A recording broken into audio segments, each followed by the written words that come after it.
Welcome back to news agenda.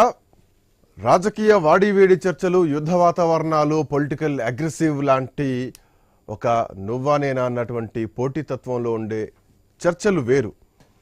But మనకు జరిగిన నష్టం ఏంటి, దాన్ని ఎట్లా కూడుపుకోవాలి, చాలా సున్నితమైన చిన్న చిన్న అంశాలే. కానీ అది ఒక ఒక ఒక లక్షల ఎకరాల పంటను పండిస్తుంది, ఒక దప్పికని తీరుస్తుంది, ఒక కడుపు నింపుతుంది. సో ఇట్లాంటి చర్చలు జరగాల్సినటువంటి అవసరం ఉంది.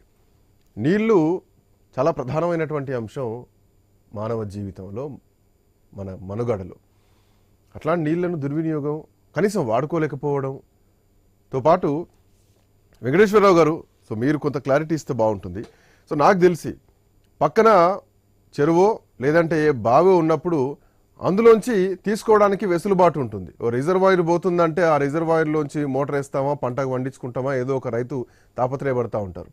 బట్ అది కాదని చెప్పేసి రిజర్వాయర్ పక్కకే ఉండి నీళ్లున్నప్పుడు బోర్ వేసుకొని ఈ బోరు భూమిని మొత్తం భూగర్భ జలాలని నాశనం చేసి బోర్లు వేయాల్సినటువంటి అవసరం అయితే లేదు. బట్ గత ప్రభుత్వంలో జరిగింది మాత్రం ఇదే కనిపిస్తోంది. రిజర్వాయర్లను వాడుకోలేకపోవడం, రిజర్వాయర్ నుంచి వచ్చేటువంటి నీటి సామర్థ్యాన్ని ఉపయోగించుకోలేకపోగా బోర్లు వేసి భూగర్భ జలాన్ని కూడా డిస్టర్బ్ చేసినటువంటి పరిస్థితి స్పష్టంగా కనిపిస్తోంది. సో మీరేం చెప్తారు? ముందుగా శ్రీకాంత్ గారు, మీకు అలానే ఫ్యామిలీ పెద్ద లక్ష్మణ జయరామ్ గారికి నమస్కారం. వ్యూవర్స్ అందరూ కూడా శుభోదయం.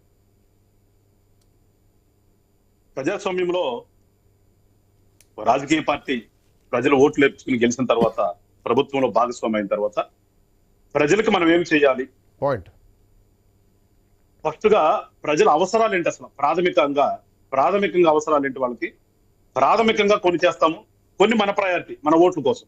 ఒక రాజకీయ పార్టీ ఏం చేస్తుందంటే, మనకు కాన్స్టిట్యూషన్ ఇచ్చిన ప్రకారంగా హక్కులు ఉన్నాయి, మనుషులకి ప్రతి పౌరుడికి హక్కులు ఉన్నాయి. కొన్ని హక్కుల్ని రాజ్యాంగం ద్వారా మనకు కల్పించింది. ఖచ్చితంగా ఆ హక్కులు అనేది నెరవేర్చాలి ప్రభుత్వం. తర్వాత ప్రయారిటీ ఈ రాజకీయ పార్టీ కొని పెట్టుకుంటది. కొన్ని ఆకర్షణీయ పథకాలు పెట్టుకుంటే ఈ ఆకర్షణీయ పథకాల ద్వారా వీళ్ళకి ఓట్లు వచ్చే కార్యక్రమం కొన్ని చేస్తుంది. ఇవాళ దౌర్భాగ్యం ఏంటంటే, ఈ రాజకీయ పార్టీలు అసలు ప్రాథమిక హక్కులను మర్చిపోయింది. అసలు ఒక భారతదేశానికి ఒక కాన్స్టిట్యూషన్ ఉందని మర్చిపోయింది. వీళ్ళు కొన్ని ప్రయారిటీస్ పెట్టుకోవటం కేవలం ఓట్ల కోసం అన్నట్టుగా, ఈ ఓట్ల కోసం కొన్ని ప్రయారిటీస్ వీళ్ళు పెట్టుకోవటం, ఆ ప్రయారిటీస్ ని చేద్దాము అనే ఒక ఆలోచన. వెంకటేశ్వరరావు గారు, ఓట్ల కోసం పెట్టుకున్న తప్పులేదు, కానీ దాన్ని ఆచరణలో తీసుకురావాలి. ఒకవేళ ఓట్ల కోసం ప్రచారం చేసినా గానీ ప్రజలే తర్వాత ప్రశ్నిస్తారు. మీరు ఆ రోజు ప్రచారం చేశారు, ఓట్లు ఏమని అడిగారు, నీళ్ళు ఇస్తామన్నారా, నీళ్ళు లేవనేటువంటి ఒక ప్రశ్న వస్తుంది. కానీ ఇక్కడ అది లేదు, ఇది లేదు. వస్తున్నా అక్కడికి. ప్రయారిటీ ఖచ్చితంగా రాజకీయ పార్టీకి ప్రయారిటీలు ఉంటాయి, పెట్టుకోవడం తప్పు అనట్లా నేను. అవి మర్చిపోయి ఇవి పెట్టుకుని పోనీ ఇవన్నీ మీరు అన్నట్టు ఇవన్నీ చేస్తున్నారంటే, ఇవి కూడా వాళ్ళకి నచ్చితే వాళ్ళు ఎవరు ఎత్తుకునే పరిస్థితులు కూడా ఇవాళ రాజకీయాల్లో చూస్తున్నాం మనం. కానీ నేనేమంటానంటే, ఒక జనసేన పార్టీ నుంచి వచ్చి, అది కాదు కదా ప్రజాస్వామ్యంలో రాజకీయాలు అంటే, అవి కాదు కదా ప్రజల కోసం. ప్రజాస్వామ్యంలో రాజకీయాల్లోకి వచ్చేది ప్రజల కోసం మనం చేయడానికి.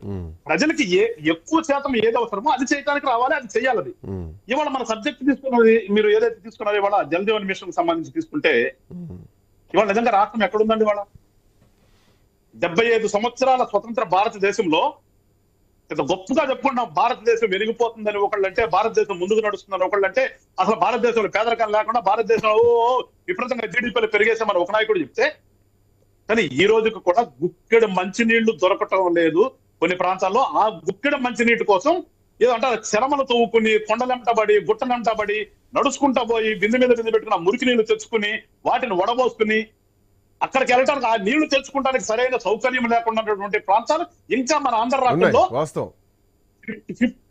వీళ్ళు రాజకీయ నాయకులు అయితే నిజంగా ఏమి చెప్తారో తెలియదు. కానీ ఇవాళ ఒక పౌరుడిగా మనం మాట్లాడాలంటే 30 to 40% ఇవాళ ఆంధ్ర రాష్ట్రంలో సరైన రోడ్డు రవాణా లేదు, సరైన వాటర్, వాళ్ళకి గుక్కడి నీళ్ళు అండి, గుక్కడి నీళ్లు అన్ని దొరికేటటువంటి పరిస్థితులు లేనటువంటి గ్రామీణ ప్రాంతాలు కోకొల్లని వాళ్ళ. ఇవన్నీ మర్చిపోయి కూర్చుని మనం ఏదో ఒక సిటీలో కూర్చుని, ఈ సిటీలో ఏదో బ్రహ్మాండంగా ఉంది, 2 రోడ్లు వేసుకుని బ్రహ్మాండంగా ఉంది, లేదా ఒక బిల్డింగ్ కట్టి బ్రహ్మాండంగా ఉంది అనుకుంటే, నిజంగా అది మనల్ని మోసం చేసుకుంటాం. ప్రజలను మోసం చేసిన సంగతేమో కానీ రాజకీయ నాయకుడు అని చెప్తుని మనం మోసం చేసుకుంటామే. అందుకనే ఇవాళ జనసేన పార్టీ ఈ రాజకీయాల్లో ఒక మార్పు తీసుకురావాలనే ఒక నినాదంతో ఇవాళ ముందుకు వచ్చాం మేము.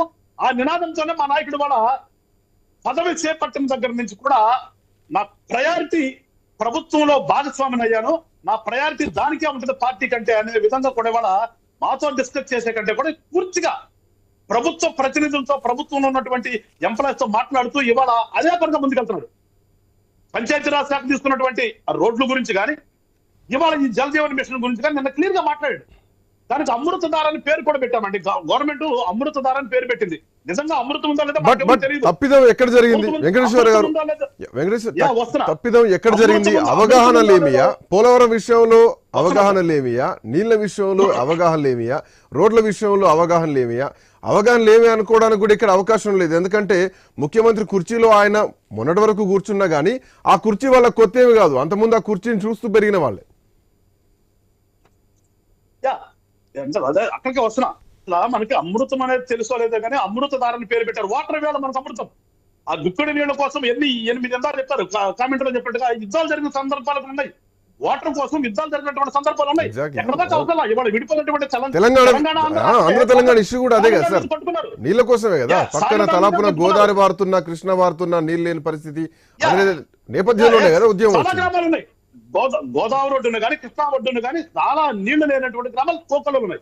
కానీ ఈ సోకాల్డ్ ప్రభుత్వాల్లోకి వచ్చినటువంటి రాజకీయ నాయకులు ఏం చేస్తున్నారు, ఎందుకు తాత్సారం చేస్తున్నారు అనేది ఇవాళ మనం చర్చించుకుంటే ఖచ్చితంగా సెంట్రల్ గవర్నమెంట్ ఒక స్కీమ్ పెట్టింది. ఆ స్కీమ్ నుంచి మేము డబ్బులు ఇస్తామరా బాబు, ఆ డబ్బులు తీసుకుపోయి మీ గ్రామాల్లో వాటర్ ఇవ్వండిరా అంటే చెయ్యలేనటువంటి పరిస్థితుల్లో ఉంటే వీళ్ళ రాజకీయ నాయకులు అన్నామా? చేపించలేని పరిస్థితుల్లో ఉన్నటువంటి ప్రభుత్వ వ్యవస్థలతో కూడా చేపించలేని పరిస్థితుల్లో ఉంటే వీళ్ళ నిజంగా రాజకీయ నాయకులు ఒప్పుకోవన్నా? వీళ్ళు రాజకీయ నాయకులు ఉందామా, వ్యాపారస్తులు ఉందామండి? సార్ నీళ్లు సెకండరీ విషయం. నా దృష్టిలో నీళ్లు సెకండరీ విషయం. కనీసం నీళ్లు వచ్చే పరిస్థితి, నల్లాలు తిప్పడానికి ట్యాప్ కుళాయిని ఉండాలి కదా. ఆ కుళాయిలు కూడా లేనటువంటి పరిస్థితి. ఆల్మోస్ట్ ఇంకో 95 lakhs కుళాయిలే ఫిట్ చేయాల్సినటువంటి పరిస్థితి. దాని కూడా నిర్లక్ష్యం కనిపిస్తోంది కొత్త ప్రభుత్వం వచ్చిన తర్వాత.